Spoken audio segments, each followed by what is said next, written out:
Let's tune. Give me an E. Give me a B. Give me a G. Give me a D. Give me an A.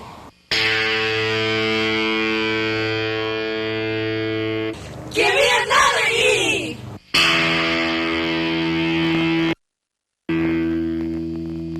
Say howdy, Paul. Howdy. Good morning, everybody, and welcome to my second instructional video. And before we get started with any new stuff, I want to fix a few mistakes that I made on my last instructional video. They're not like blatant, raging, huge mistakes, but just things that I found a lot of people have seemed to overlook, probably because I didn't really explain them well enough. About a good 99.9% of the last video was all based on this kind of thing, the old 3-note per string, kind of like picking, alternate picking string with a downstroke kind of thing. Millions of variations on that, and it's all based on being able to do that lick, cleanly and with some amount of control.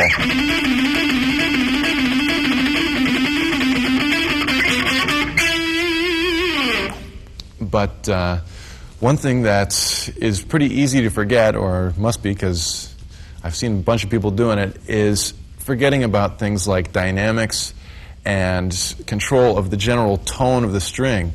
By that I mean like being able to mute it when you want to, or being able to have it open. And by dynamics, being able to play it real light and mute it if you want, or real open and loud. And the basic way to practice this is just by doing that exact thing. A clean tone helps. I mean, if you turn down your volume a little bit and get like a twangy kind of clean tone, you can hear it a lot better. So initially, just try that lick, but do it real quiet and muted, and try to do it at a tempo where it's pretty quick, that you're comfortable with. Something like, then try the same thing, but hit it real hard and don't mute it. And then try to go between the two different feels.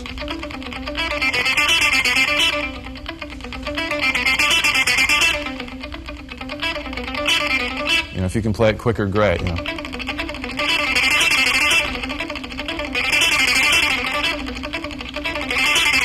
But this takes a lot more control than just hitting everything with the same attack and the same volume. And this will really help you to give it a more musical, just put it in context musically better in any way you play it in a song or in an unaccompanied solo. It'll give you a lot more control. It's a lot more expressive that way. With distortion, it'll sound a little bit more like this. Let me try it like this. I'll hit it real light and muted first. I'll start hitting it harder. Light and muted.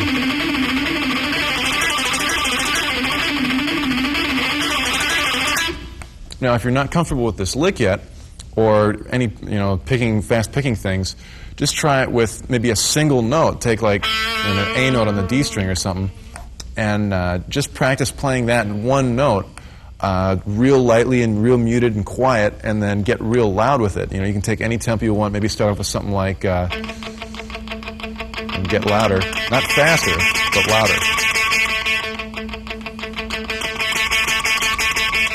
Now, the actual technique for this isn't necessarily hitting it much harder with a pick, but using more of the pick to hit it, which ends up hitting the string harder. In other words, I'm sort of lowering my pick into the string. When I'm picking it lightly, I'm still picking it pretty hard, but you're just using the very tip of the pick, And then I lower the pick in to hit it harder because it uses a larger part of the pick, so it whacks it a little bit better,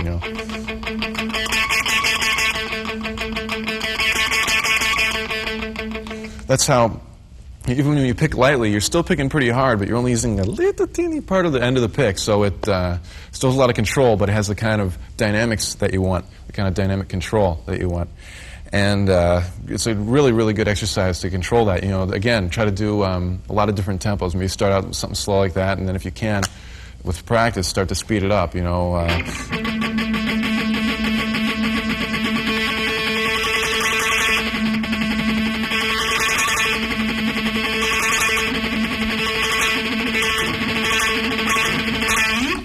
lot of different things. Another thing is accenting, being able to accent certain notes sort of on purpose.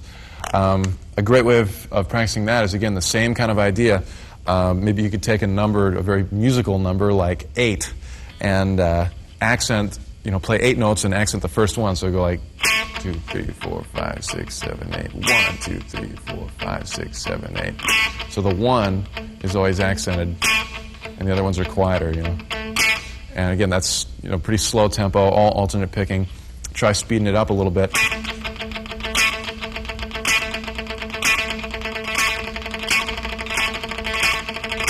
Again, that takes a lot more control than just hitting, just doing straight, sort of non-dynamic version of it, or not accented. You can also practice that by reversing the stroke, starting with an upstroke instead.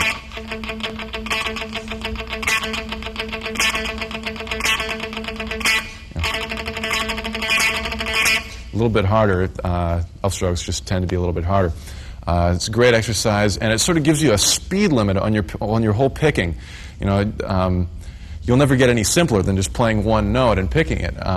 So you know that if you start doing things where you go to other strings, or doing string skipping or whatever, it's going to be a lot more complicated, and then chances are it's going to have to be slower than anything you do.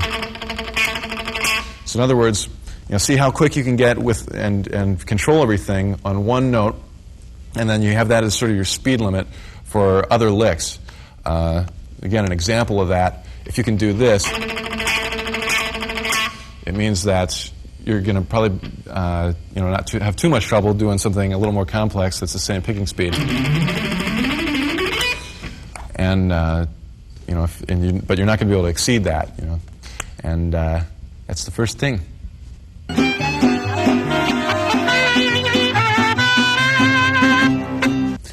And one more thing before we get to the terror death licks. One more thing about dynamics. When you're working on a lot of these faster licks and a lot of things that require real, very precise technique, you tend to sort of have your right and left hands be doing these very accurate things and moving real perfectly and everything, which is great for that sort of thing. Although, try not to forget that there's a lot of guitar feels that are really cool that are a lot looser and have a lot less efficient but still cool moves. Like, for instance, you can just take 3 notes, like something like that, G, A, C, A. And if you did it, the old precise method with very little picking motion, something like that. But a lot of times, in a rock context, it sounds really cool if you actually, get your arm pretty far up and really whack. That's the thing. You almost get a percussive kind of sound from the lower strings. You got to make sure that you have them sort of blocked out so they don't go. So don't do that. You can use your thumb on your left hand or the palm of your hand on your right. And when you hit all those strings, you get that whack that really sounds cool. You can also hit open strings if they're in the right key, like. You can kind of strum, sort of Jimi Hendrix thing he used to do a lot, where he'd sort of strum a note and play along with it, doing simple melodies, but it would sound real intense, which is a lot more exciting feel than the efficient way. So there's a lot of different ways. Don't put yourself into a rut where you always pick everything with the same dynamics. Be aware that there's other things where you can really whack it if you want to, and get a lot of different feels. You may not be able to play as fast, but it'll give you a whole different emotional impact on you, your audience, your mom, whoever. We want a good time, we want a blast. Come on, Paul, why don't you be fast? Okay, it seems like everybody wants to know some incredibly fast picking licks, and this is one of my favorites. It has sort of an ambiguous timing to it. It basically just came out of some pull-offs that I was doing, and I tried to pick them, and they seemed to work great. But I found this works best unaccompanied, unless you do a lot of songs in 9/8 or some time signature that few would dare to play. But this is basically how it goes. It's all on 2 strings, the B string and the E string, and it's all in G minor. And I'm just going to play through it real slow.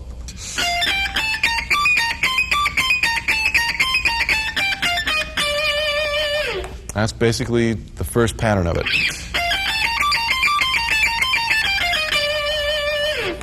From there, it just does the same kind of pattern, but starting on that new note. So that from there, I would go from there,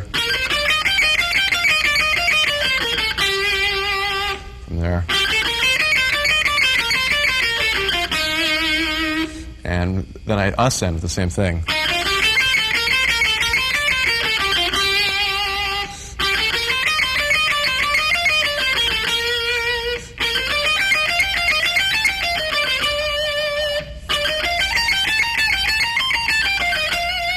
And you're back at your original note.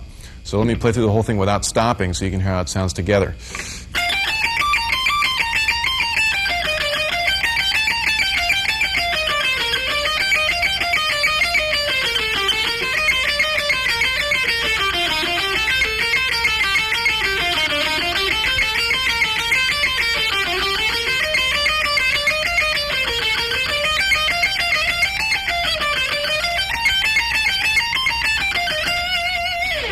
Something like that. Now, before you even attempt doing this quick, it's really important to just sort of take one section and get it down. So you probably want to start at the top and just go, don't do that much of it.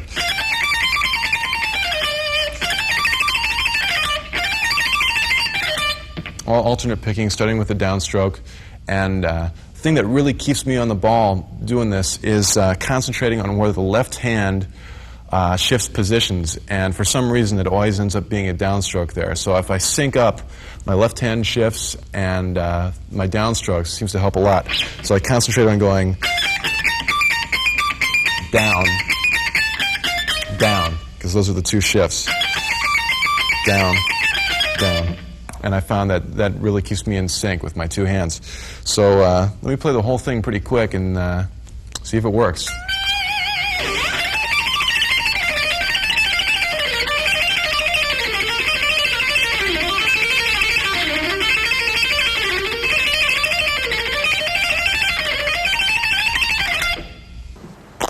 Help us out, more distortion, more distortion. Help us out, more distortion, more distortion. And here's the same thing. Let me try out with a little more distortion and the treble pickup to get that mean sound.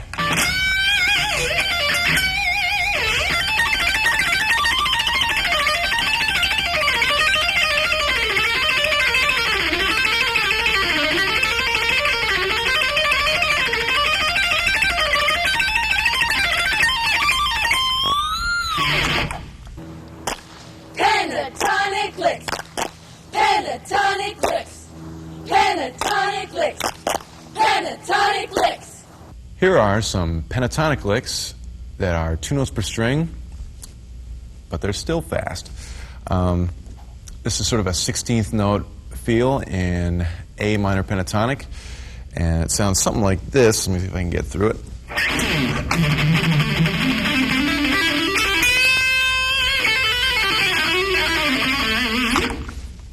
And basically what I'm doing is this kind of pattern where I get an A note on the D string and I descend 3 notes in A minor pentatonic, that kind of thing, using the pull-off to make it easier to pick, basically. And then I ascend back up to the original note and go up to the C note and back down. So the way I sort of look at it is these two things. This is the first part, and this is the second part. So it's A, G, E. Think about them notes. And G, A, C. So the two parts together.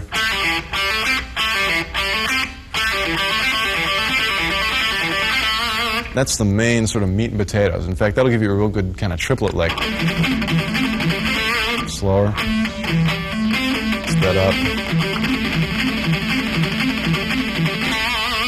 And then all I did to make it a 16th note feel is add 2 more notes on the end that we've already played a million times, so it shouldn't be too much trouble. And then I added on A and G, just descending again on the same scale. So I'm repeating a lot of notes, but it ends up sounding cool. That's the whole lick.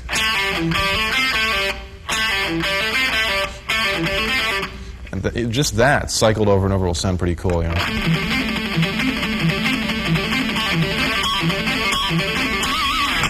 Again, check out the accents. That's a real important thing. All I did was put that on each set of 3 strings in the pentatonic scale. So I'd start the first one maybe on the A string and do that pattern.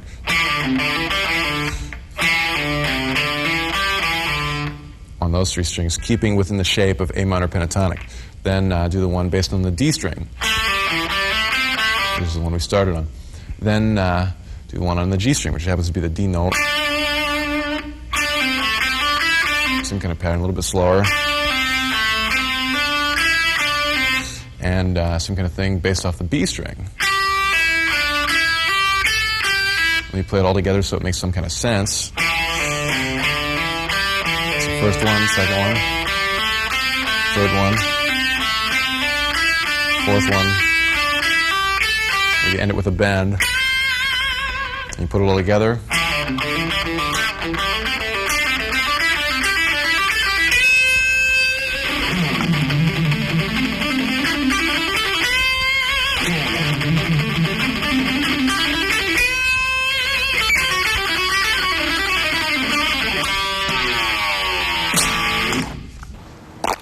Pentatonic licks, more pentatonic licks.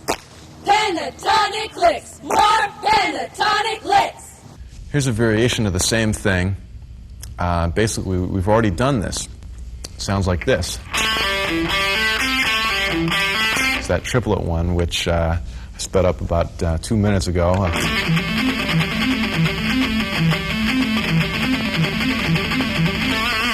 And you can do that same process of using that lick on each set of 3 strings. You know, so you start again on the E note, and then do the same thing on the A note, on the D note, and on the G note. So altogether it's going to sound like this. Next part, next set of strings, and a B string, and end with the bend if you want, or something. And play a little quicker all together.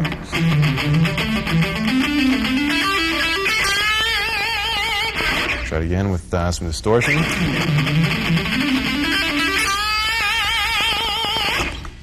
One of my favorite, sequences there.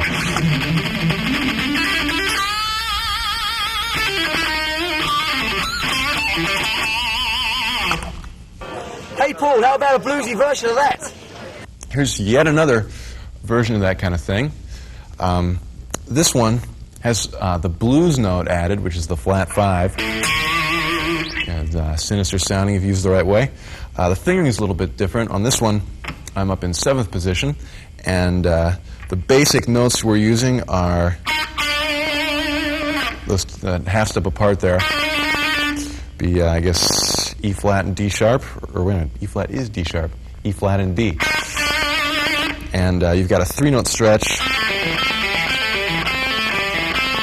on the D string and the A string. The notes would be C, A, and G, E.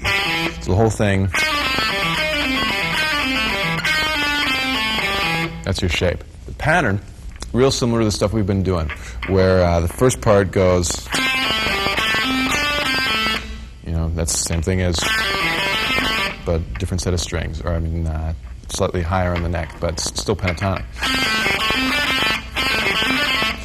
Then at the end, I put in this little sequence. I go descend 1, 2, 3, 4, 5 notes in the scale, and then end it with a little descending 3 on the end. So real slow, that sounds like.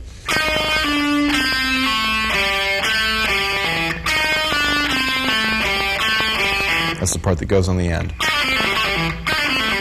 So the whole thing together is going to sound like this.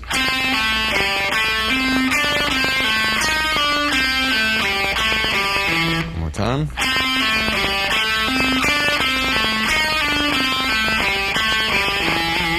And if you hit that hard, mute it, and play it a little bit quicker, it sounds really cool. Something like...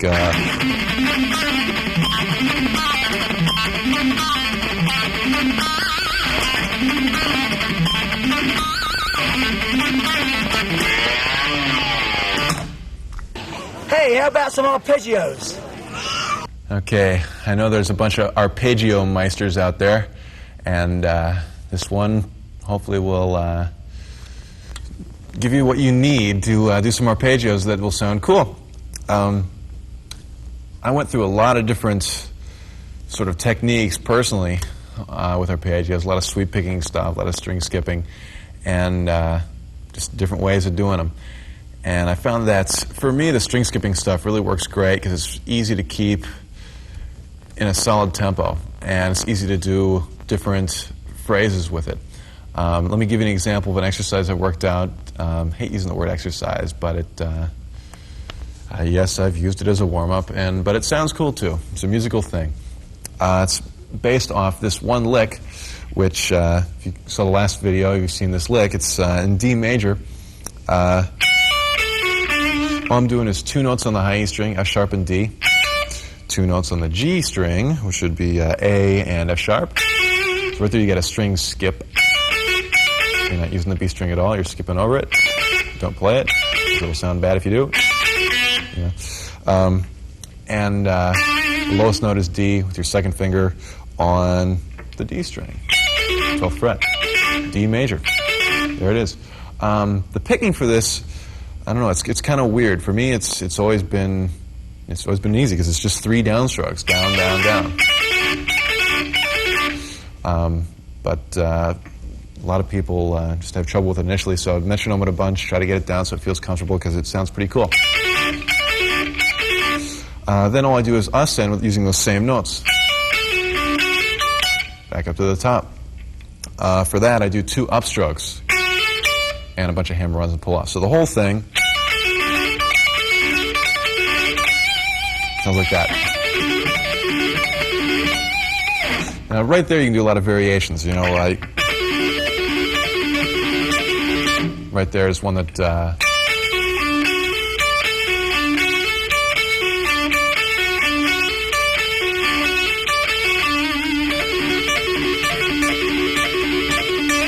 You know, with sweep picking, that'd be quite a hassle. That was quite a hassle. Or you can get more complex intervals and jumping around with this sort of thing.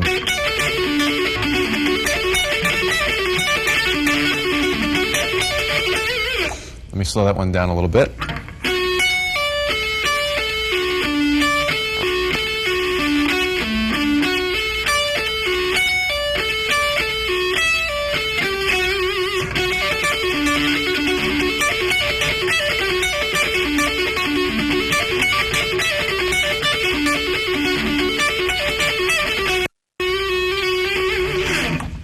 Pretty cool. So obviously a lot of different stuff you can do with this technique if you screw around with it enough.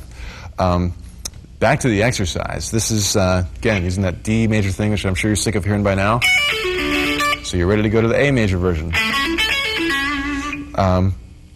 It's relatively simple to play because it's the same lick, just on a different set of strings. Same lick, different set of strings. And the way I go between those, I descend, go back up as far as the D note, and go way, way down to the A note on the A string, 12th fret. So it's going to sound like. So you got a pretty big shift there. Oops. Take 2. Between those 2 notes. Before I would do this, I'd practice just that section a whole lot to get that transition down. Then when you get to the A, same lick as we just did, but different set of strings. That kind of idea. So the whole thing together.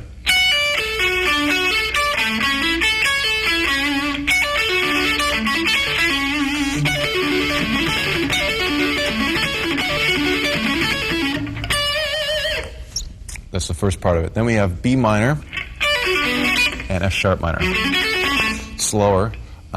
Those are like this. It's a slightly different pattern. You've got a minor shape instead of a major shape, so you got to alter it a little bit. It's got a minor third stretch between D and B, and a major third stretch between F sharp and D, and a low B note. And again, that same exact shape, lower set of strings for the F sharp. The F sharp minor triad, that is. So that one, again, same pattern where you go all the way down and back up to the B, and then hit the low F sharp. So it sounds like.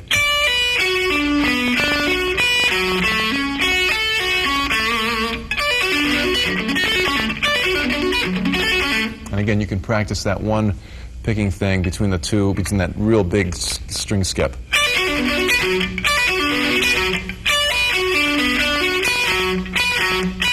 Pretty big skip. And if you put that together with the first part, the last one, oops, sorry, wrong key, it's in G. There we go. The last one is in G major and D major. And this should be pretty easy to play because it's identical to the D and the A one. Same shape, but down in third position. So the whole thing so far.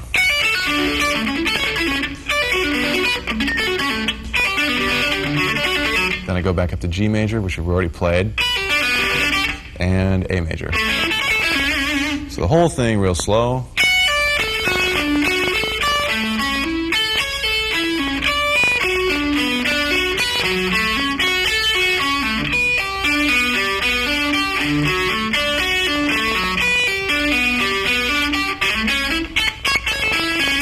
That kind of thing. Let me see if I can get it up to tempo.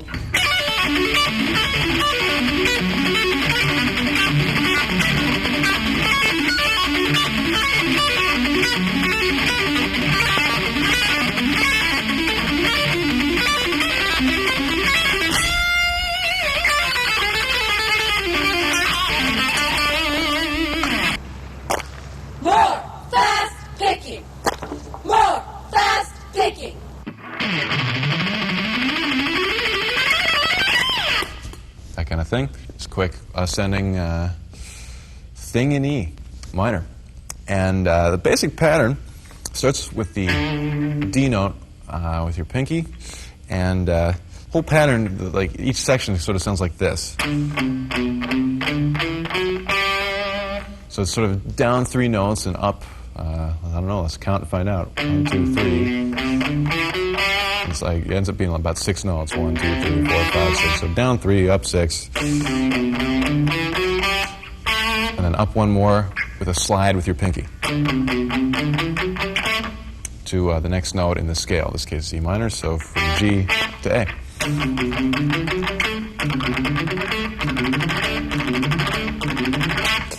And right there, I start the pattern over because the first pattern started with your pinky. I start this one with my pinky also.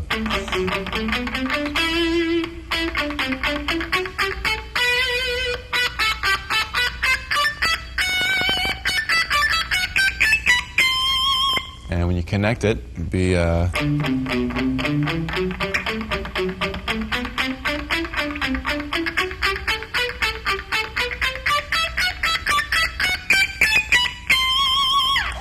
thing together.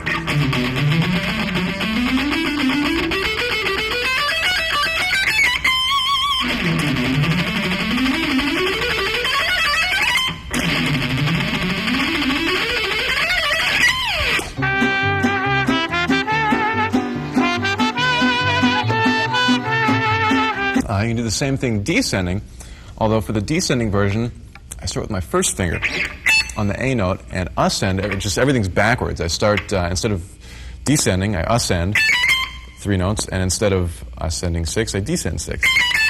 So it sounds like something like that.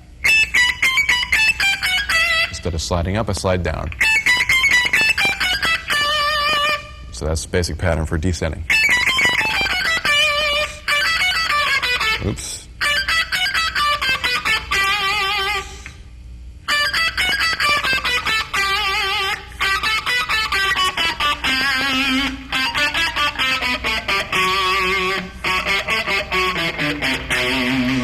That all together slow.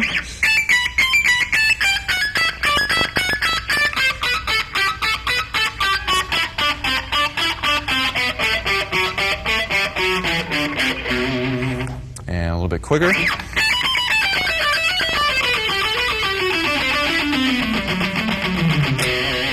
And just a little bit quicker if I can do it.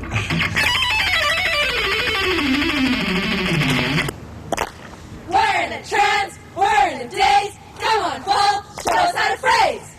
And here it is, ladies and gentlemen, my new method of practicing. Metronomes are history. The whole thing's in the garbage. This is the new hip thing, which I came up with while we were on the road while I was on the road with my band. We had this one riff that basically at the end of the song I'd play the riff and I'd have a couple bars of the riff and a couple bars of a solo, and I'd always improvise it. And I started practicing backstage and warming up, just doing that thing where I play the riff and then play the solos, something like this. And I try to keep the tempo with the solo, so it'd be like 1, 2, 1, 2, 3.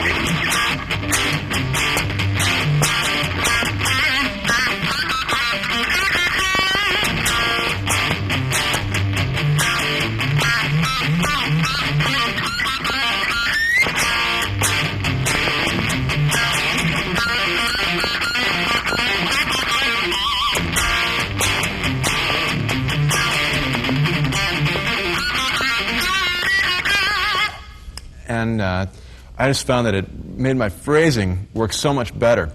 It forced me to play a lot more in time than I do when I'm just sitting around noodling. Even though those licks can be cool, they don't really define a rhythmic structure as much as when you're trying to really keep the rhythm with the solo. And it just made me a lot more aware of what's going on rhythmically. When you don't use a metronome or a drum machine or a drummer or something that's keeping time, and you have to keep time with the solo, it makes you play a whole different way than if you have a drummer or something like it to fall back on. So I'd find that it tended to slow my playing down a bit, and just the phrasing gets so much better. Let me do a little bit more of that so you can see what I mean. Again, I'm doing this part is the rhythm. It'll be like 1, 2, 3 in the solo. Rhythm, solo.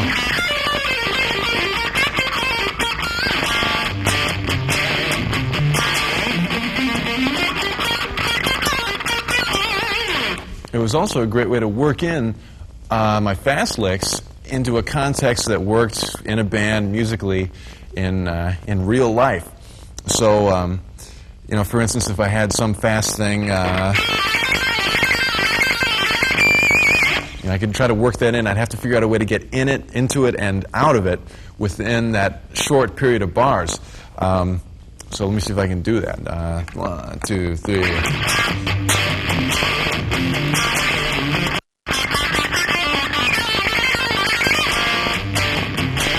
Okay, and like that, I'd want to fix it. Maybe have not quite as abrupt an ending. Maybe 2, 3, 4.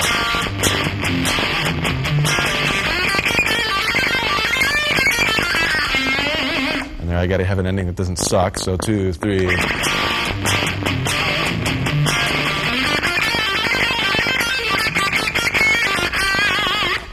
And it really helps you to just get used to going in and out of things. Let me do that with a couple more licks so you can see what I mean. I'll do it with a string skipping thing. Very similar to something we did earlier. It's 2, 3.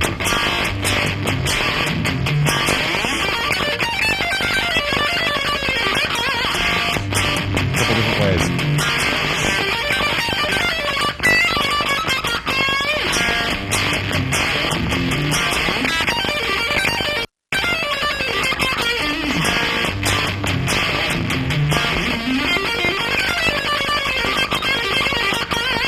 And anytime I lose my little foot tap there, I know that I've got to work on it.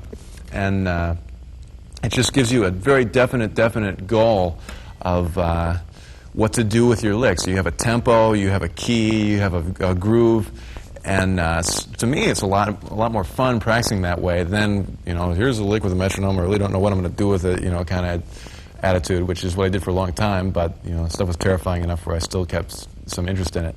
But this works great, a lot of fun practicing this way. And I do it with a lot of different grooves, and in fact, try these at home. Here's a real simple one in A, just 4 kind of feel. You know, painfully simple, but a lot of fun when you trade off with a solo thing. And you can do anything from real simple stuff to real terrifying stuff. The trick is fitting it in so it keeps the time. 2, 3, 4.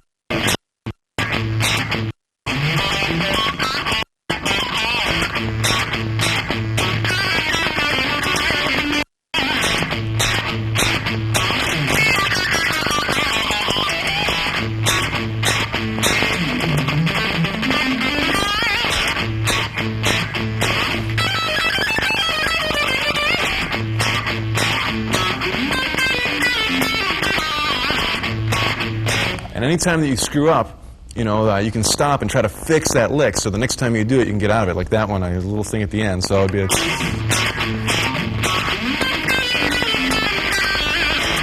I'd like to have a better note. One more time so I can get it.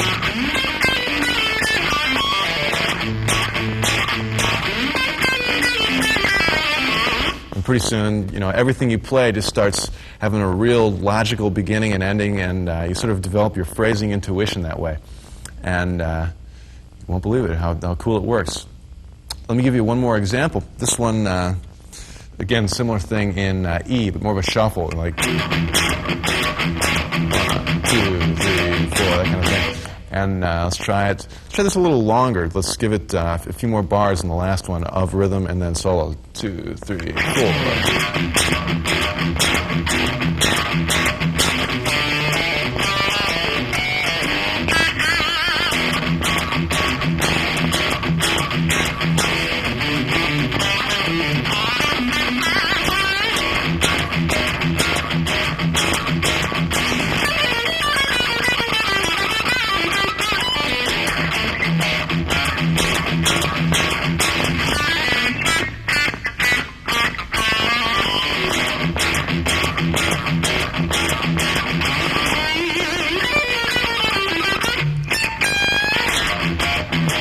Another thing that it does that really helps your phrasing out a lot is if you do any one groove for over a minute or two, if you're anything like me, you start playing the same licks over and over again. You know, the ones you're comfortable with that work for this, and it really inspires you to come up with new stuff for that groove. I find a lot of times I'll start off things the same way and end them the same way, and after a while I start thinking, what else can I do? There's got to be other ways of ending and beginning licks, and really gives you a lot of useful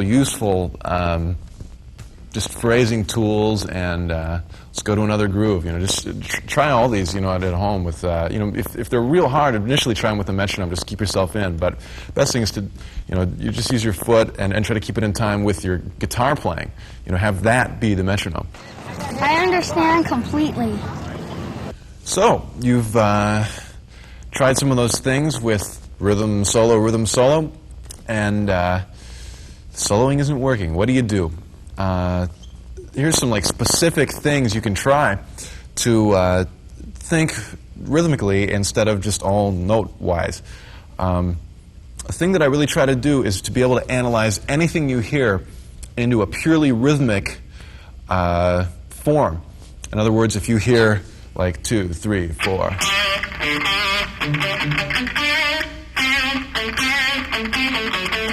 And if you hear that, be able to hear it as 2, 3, 4.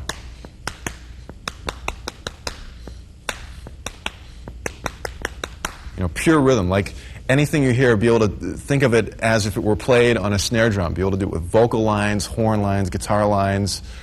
And just whenever you hear music, try to hear it only rhythmically.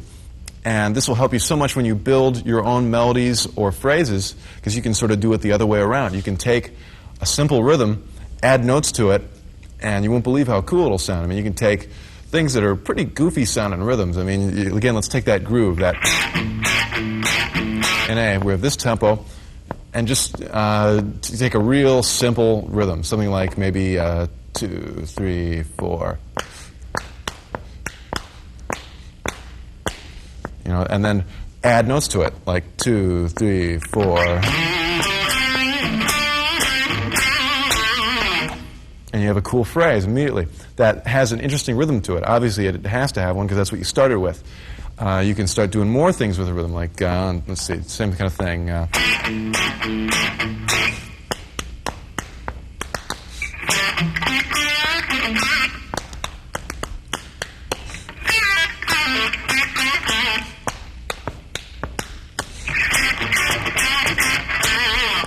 And that's so that's sort of the process. I mean, eventually you want to get to the point where you can play the notes and the rhythm together, but it's a great place to start with just the rhythm, to be able to break it down to that level of simplicity.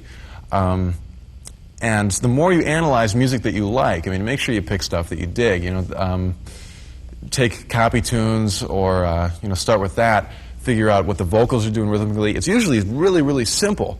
And but with all the other stuff added on, with the melody and with the phrasing, with the dynamics, and with the tone, it ends up sounding cool in the big musical stew. But it all starts with the rhythm, or at least that's one place you can start. And it's a real good starting point. So try to analyze a lot of music you hear rhythmically, and you'll develop sort of an intuitive sense of what kind of rhythms you have to use in order to make phrases that are cool. Let me play a few more examples, and we'll break them down into just the rhythm. For instance, here's a tune I've written recently. It's a faster tune. The tempo is something like that. 1, 2, 3, 4.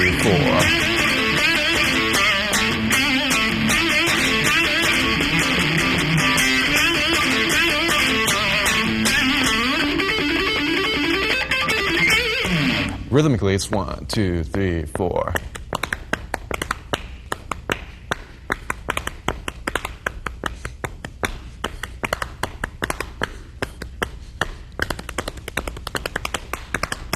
That's a pretty long one, but you can analyze certain things about it that'll help you get that feel.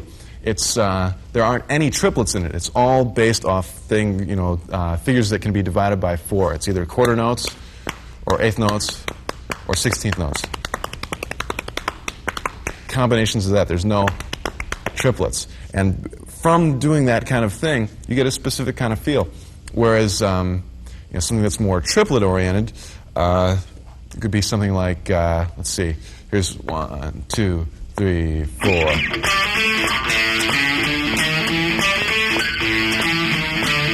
Which rhythmically would be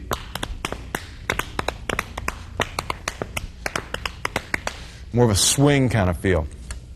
So just, try to do that to everything you can. Really sort of set out on a quest of breaking things down rhythmically, analyzing what the heck's going on, and then being able to build it back up. You can even take a rhythm of a song that's somebody else's song, add your own notes, it'll probably sound completely different. This will work real well in just teaching you how to compose and how to phrase. Really, really great tool again for doing that thing where you do rhythm solo. You got to think of a rhythm at that tempo. Maybe. Heck, that Mozart thing would work.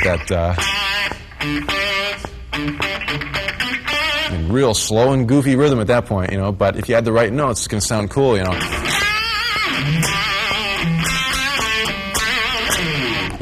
gets mean sounding, It's all in the way you add the notes in. But there's always that basic rhythmic structure that, if you pay attention to it and analyze it a little bit, will really help out your phrasing a whole lot.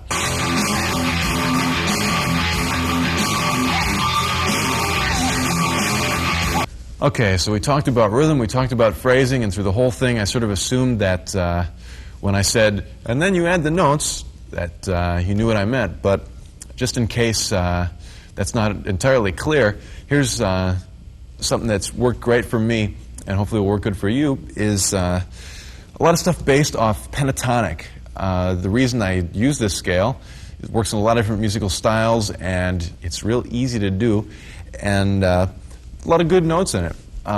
Give you an example of what the heck I mean. Just your standard pentatonic fingering, an A minor or something. Played straight up and down like that is fairly, sort of exercise scale sounding. It's not fast enough to be terrifying, and it's not, just pentatonic scale, pretty boring. You know, you got to add the rhythm and the dynamics and all those things. You know, you got to be able to go, you know, pick a tempo,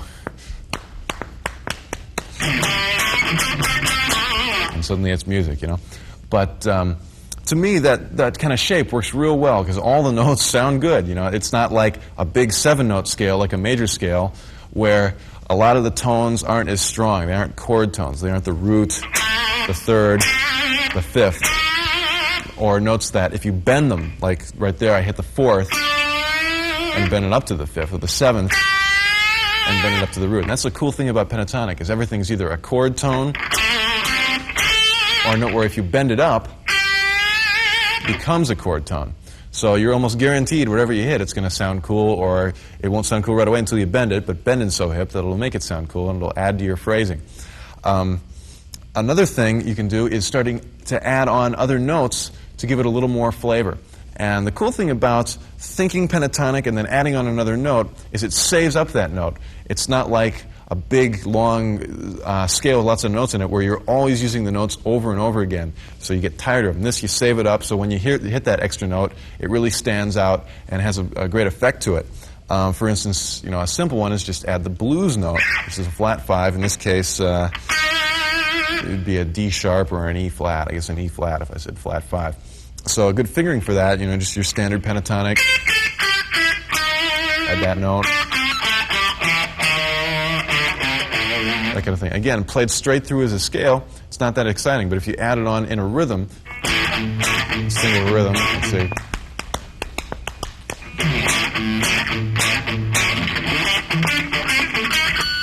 Something like that. Let me do that again, see if I can get a slightly better note choice. Same rhythm.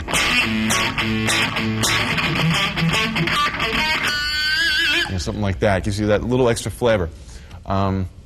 You do the same thing with the Dorian note, which is the major 6th. Which is real cool for bending, too, up to the major or the minor 7th. And that'll sound something like this if you do the full pentatonic scale with the Dorian note added. Something like that. Real cool for phrasing. You know, if you, again, let's do that. You think of a rhythm.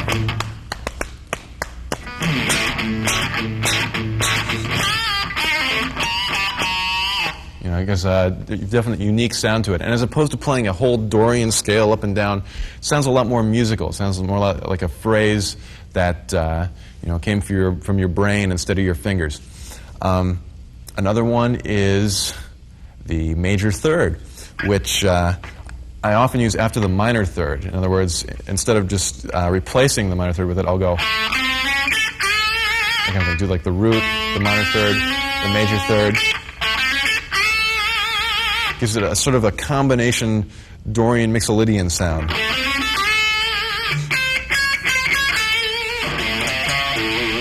Real great way of ending a blues phrase, you know, going like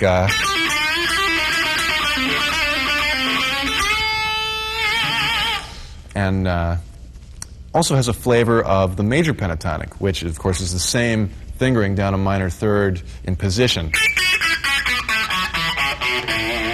This will also work great if you go between both major pentatonic and minor pentatonic. They complement each other very much if you play it in a bluesy kind of a context. If you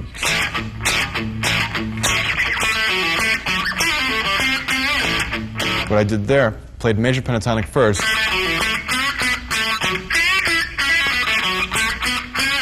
and then tried to end it with minor pentatonic. So I'll do a couple things where I go between the two positions. It'll be obvious which scale I'm using because I'll either be down here in 2nd position or up here in 5th. So let's try that.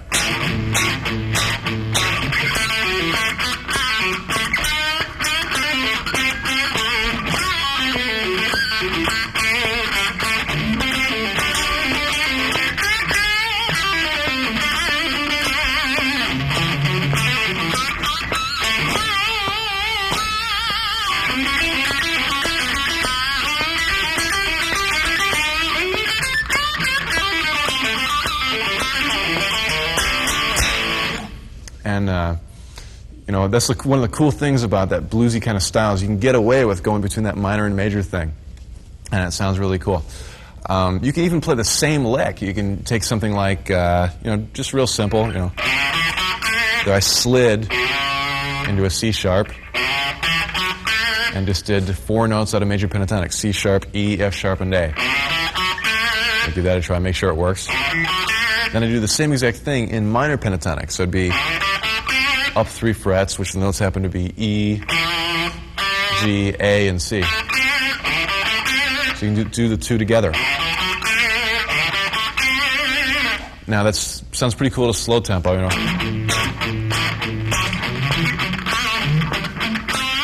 You can also do it pretty quick,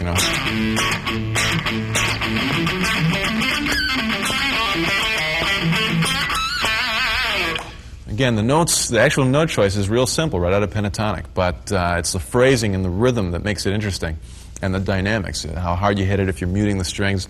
All those things are real easy to overlook if you're doing, lots of metronoming and stuff, but in real music, that's what brings it to life. I knew that.